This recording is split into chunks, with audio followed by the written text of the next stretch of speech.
into Podbean. Um, and so back in the day, I would recommend The Power of Now, which is what I covered last week. And then I stumbled on, in what used to be Dillons, I stumbled into the the Restful Mind. Just saw it on a bookshelf. And so what I did was to pick that up, take it back, read it, and I've been advising people since then to, if they want a meditation book, to read The Restful Mind. Now, basically, it's split up into three parts. First, let me explain who the author is. Bhutan is it's called the Kingdom in the Clouds because it's a kingdom. It's a fully working country. They're actually reasonably well off. I mean, it's not European standards by any chance, but they are getting a lot of money from hydroelectric schemes, and that money's channeled into the economy wherever it can benefit them the most.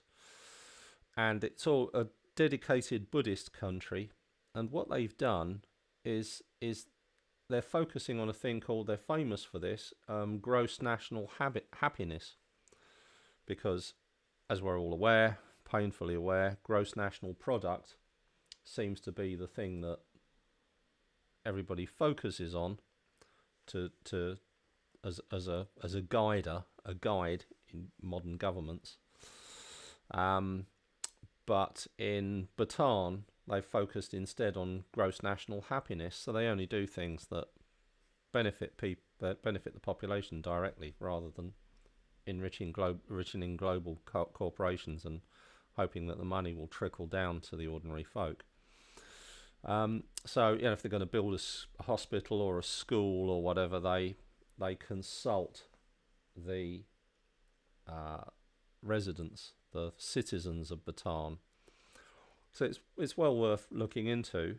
And the main Buddhist lineage, that the kind of style of Buddhism that's taught there is known as Drukpa, and that means dragon.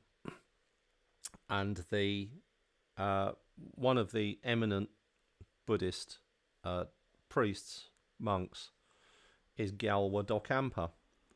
I'll just pop his name up on here for you because it's a little bit tricky to spell, and you might actually be interested in looking him up. He's done a few bits and bobs on YouTube. He's an accomplished speaker. Okay, that'll probably work. There we go, Gyalwa Dokhampa. And he definitely has a skill in explaining very, very simply how meditation helps you. And he doesn't just speak about the benefits. He also speaks about how the path to developing a meditation practice can be tricky, and the obstacles on that. But he does it in a very, very clear and simple way. So basically, the book is founded in three areas. There's three key elements to it. And just going down here, what they are is mindfulness, gratitude, and impermanence. So mindfulness being an enhanced awareness of the present moment and the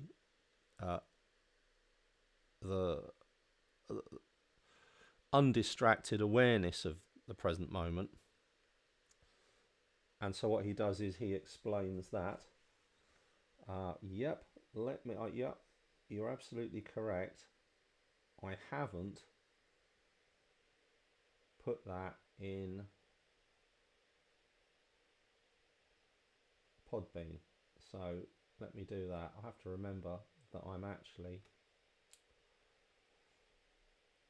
running this on 2 separate systems for the first time. Let me just get Podbean back. Here we go. Paste.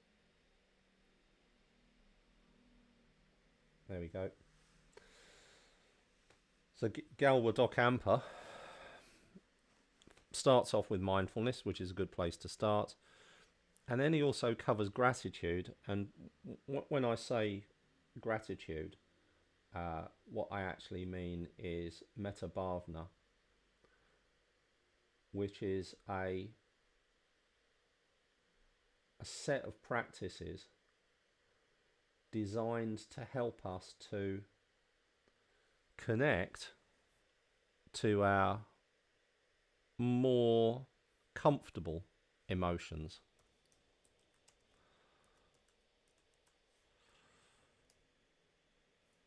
And all right, let me just get that into YouTube as well.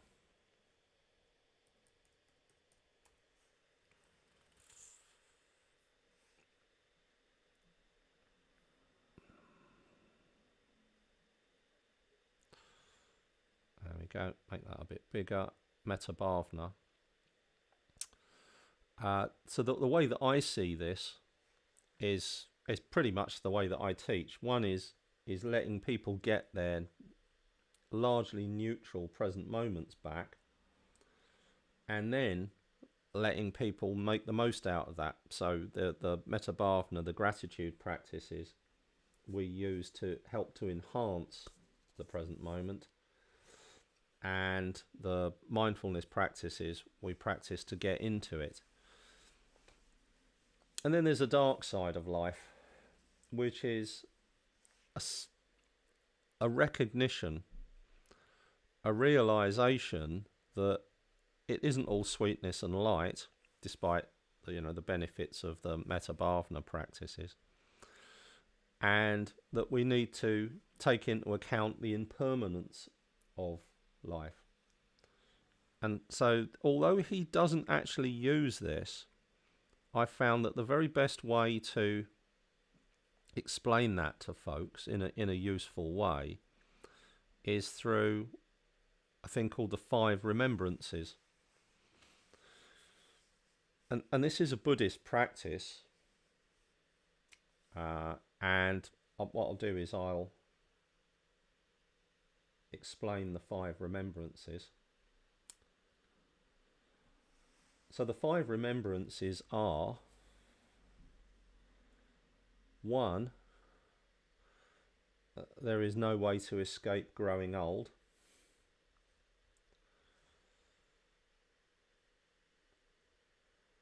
2, there is no way to escape ill health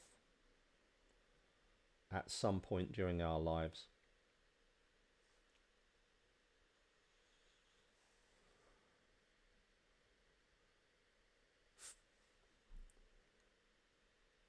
3 is that obviously there's no way to escape death.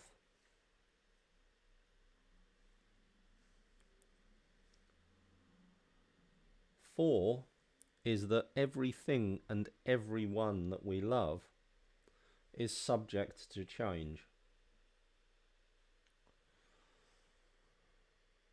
So there is no way to escape being separated from them.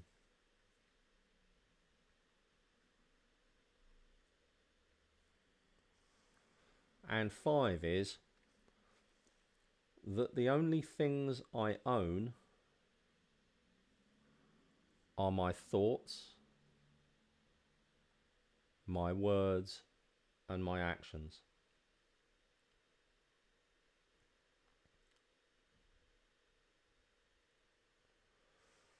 They are the ground on which I stand.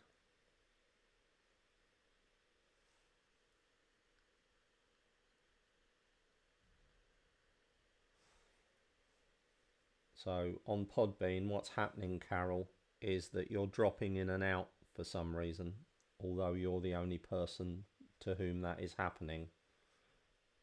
So there is an issue with your connection in some way. And I find when I teach impermanence, I'm also not going to do the same meditation that Gyalwa Dokhampa does in the book. I'm going to do another one that's more suited to Western audiences. But what I thought I'd do to kind of help us to recognize the benefit of this particular elements and learning them in that order. What I'll do is I'll teach a mindfulness practice, and then I'll teach a slightly different version of the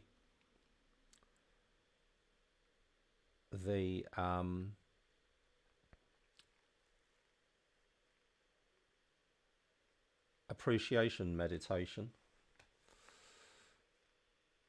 And then what I'll do is I'll teach an impermanence meditation. Okay, so enough of the chitter chatter and onto the meditation practices. Yeah, so it looks like I've managed to lose everybody somehow or another on YouTube. It is as it is. So if you just like to get yourselves comfortable, and I'll begin with a mindfulness practice.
If you allow yourselves to just get comfortable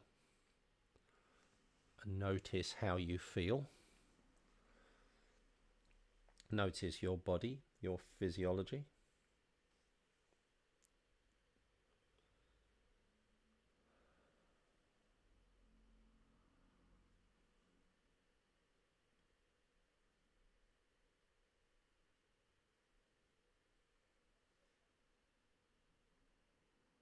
Notice the breath, which is our connection to the present moment.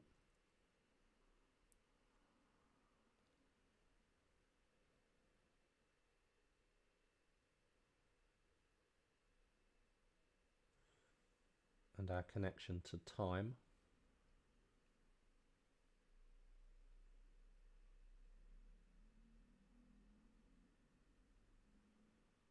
And we can notice it passing.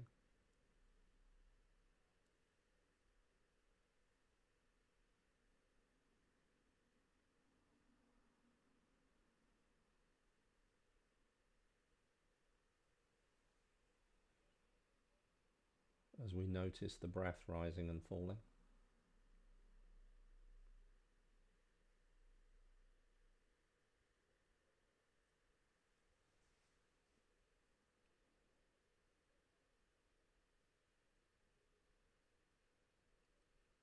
coolness of the in-breath and the warmth of the out-breath.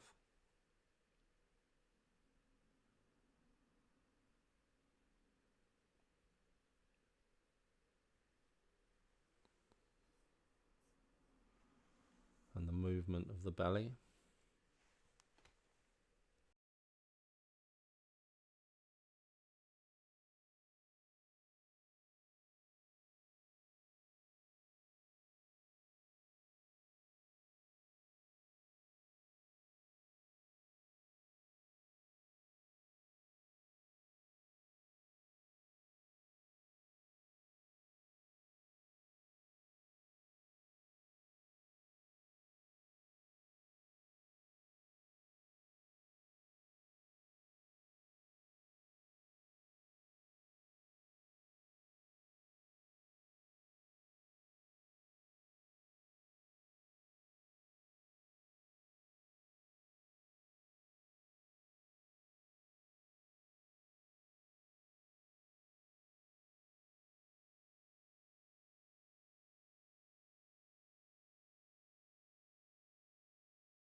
as you notice the breath rising and falling.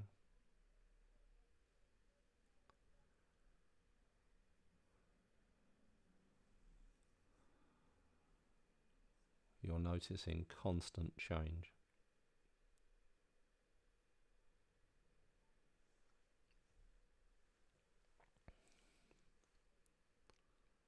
So we'll go straight into the appreciation meditation, which is to allow yourself to become aware of your health. Bring to mind your health. Now, many of us have health challenges, and we know what they are, often in great detail. All we need to do for a moment is put that to one side. We know the list. We don't need to run through it again.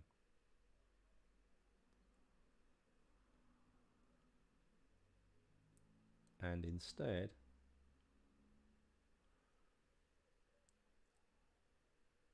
notice all of those elements of our health that contribute to our happiness.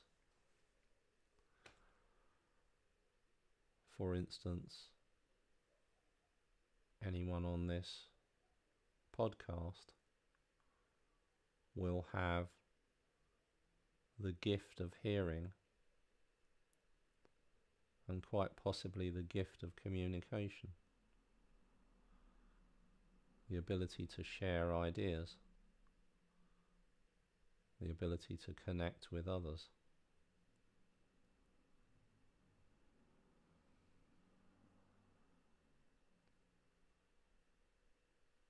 And notice all of the joy that we can gain from these connections.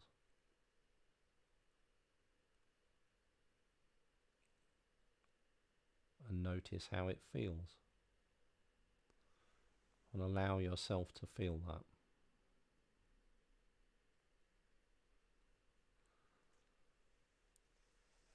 And now bring to mind those people that are close to you.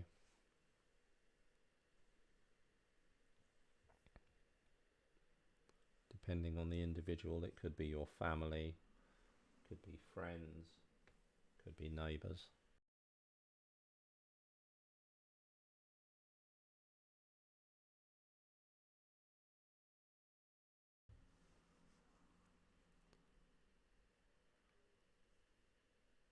And of course, people can be challenging.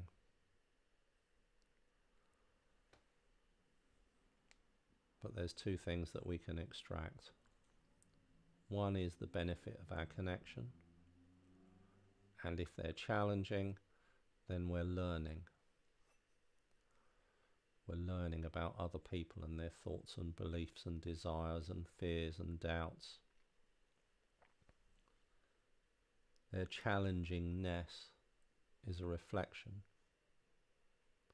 of how difficult they find their connection.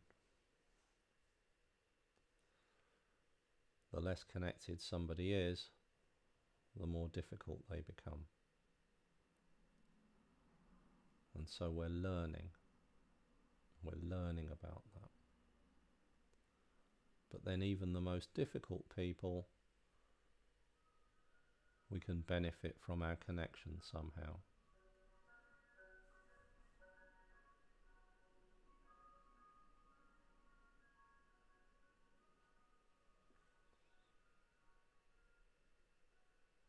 And notice how that feels. Notice that there is always something. Everybody has a story. Somehow we can gain, somehow we can benefit from it.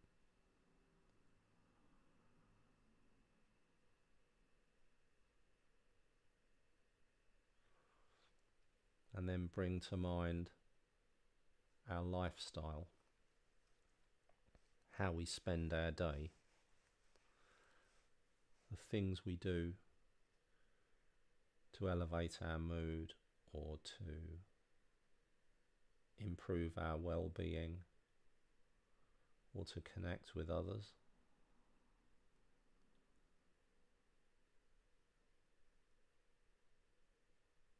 And so bring to mind those times of your day or your week or your month or even your year where you do that, where you focus on benefiting yourself, making progress, learning, gaining skills.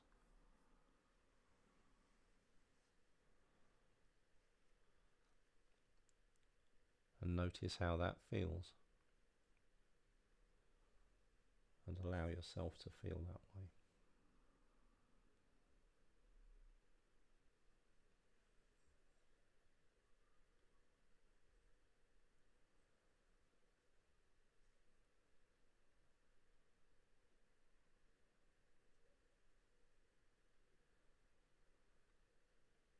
And then bring to mind the wider community.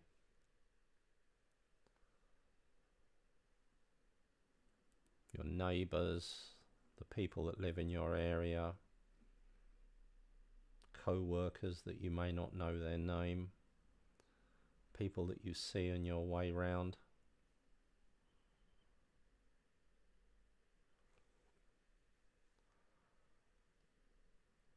They're all out there trying to make the most of their lives, contributing to their families, working together, helping, all part of a network of people that spread throughout the entire world, all supporting each other and satisfying their needs in the process. Bring to mind the emergency workers, the healthcare workers, the support workers, people who've dedicated their lives to the well-being of other people, charity workers. It's phenomenal, the support and commitment of ordinary people in our culture, which is never celebrated. And notice that, notice how it feels, and allow yourself to feel that way.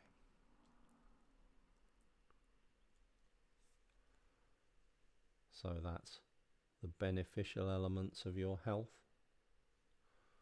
that bring you warmth and connection. Could be communication, could be mobility. The benefit that we gain from the people that we're close to, even if that's just deep learning and understanding how their minds work.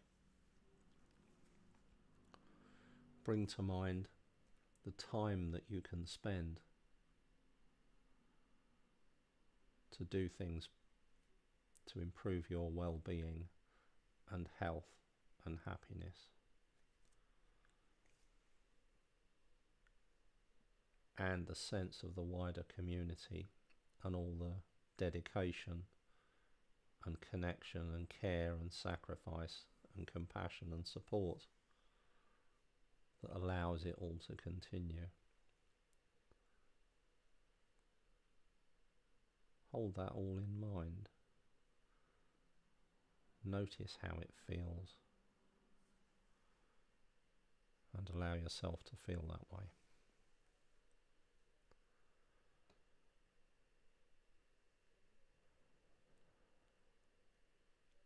What we're going to do now is a soft and gentle impermanence meditation to help us to really be aware of the constant nature of change. Then it's most useful to notice that happening in the present moment. Observe the flow of life.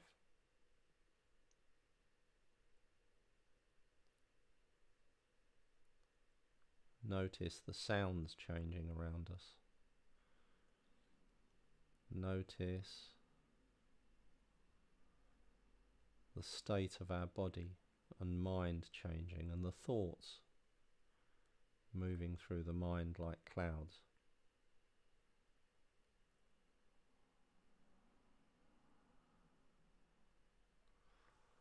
So if we just sit comfortably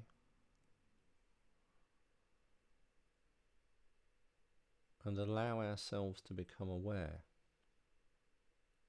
of this constant flow of change. Notice the thoughts and what the mind is focusing on, and the feelings and emotions.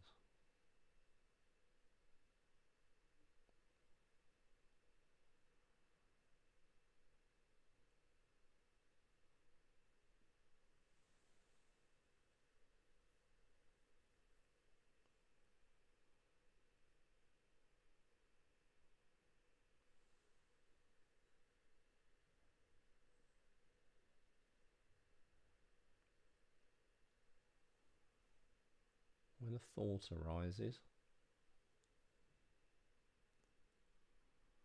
allow yourself to be aware of it, and notice it doesn't stay the same.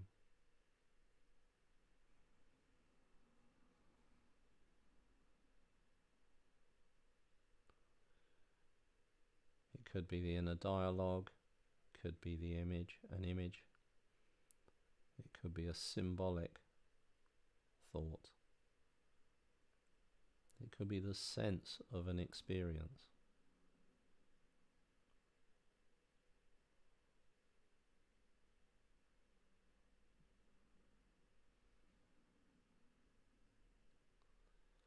And we just stay gently with it.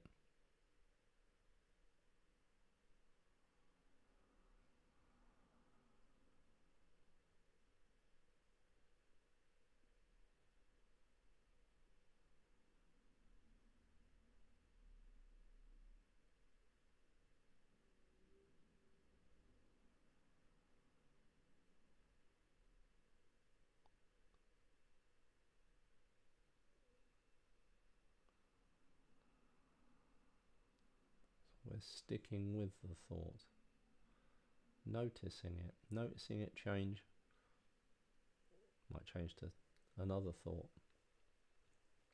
and another thought. Constant cycle of change.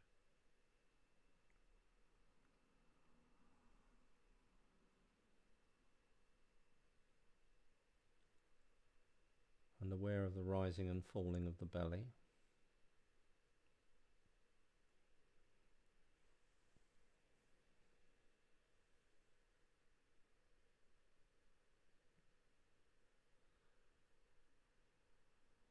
And we're noticing that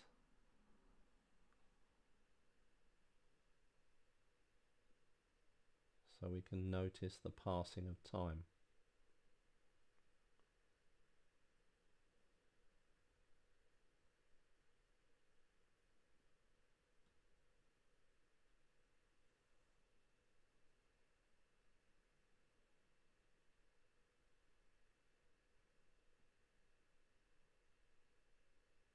So the movement of the belly is the ticking of the clock.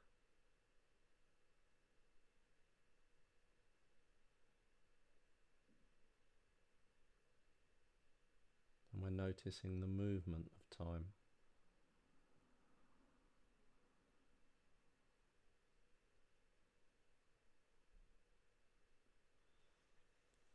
And notice how you feel your body, especially the hands. So if you can't feel your hands, if you squeeze your fists, relax them. Breathe in, squeeze your fists, breathe out, relax them.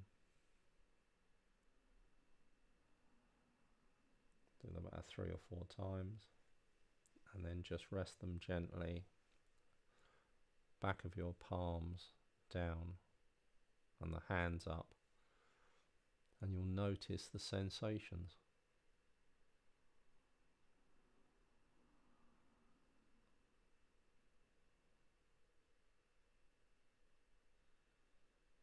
And there's the breath in the background, beating time.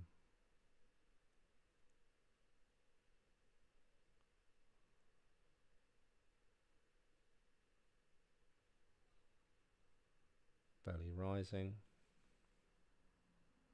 belly falling.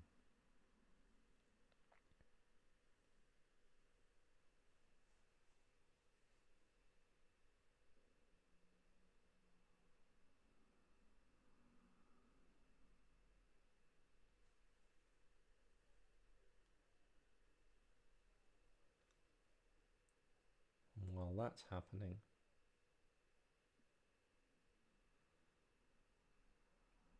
you're noticing the sense of the blood flowing through your hands. It's like sitting on the banks of a stream and noticing the flow flowing past constantly.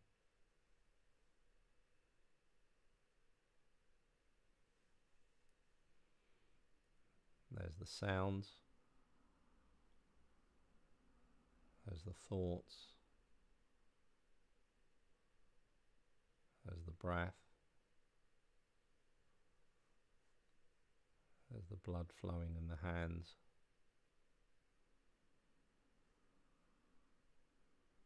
Constant stream of change.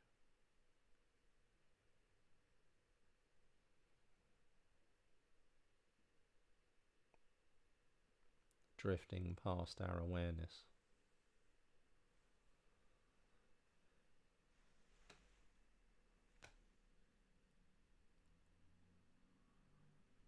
Which appears to be static, like sitting on the bank of a stream and watching the water flow past. When noticing all of this change.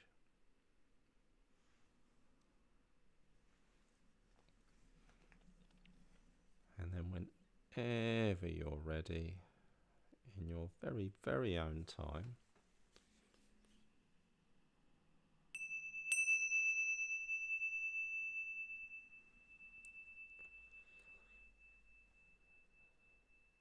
gently return your attention to your surroundings.